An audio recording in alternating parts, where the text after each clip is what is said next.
মুসলিম জাতির পিতা একজন। কয়জন বলেন? আমাদের সকলের মুসলিম জাতির পিতা কয়জন? চিল্লায় বলতে হবে মুসলমান।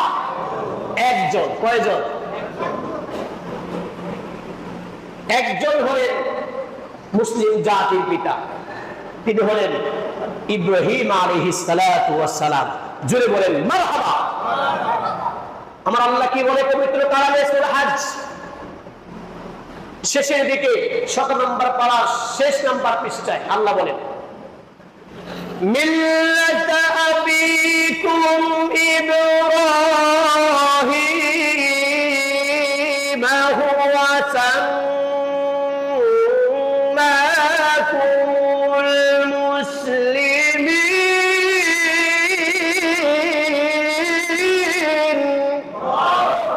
চিল্লায় বলেন আল্লাহু আকবার।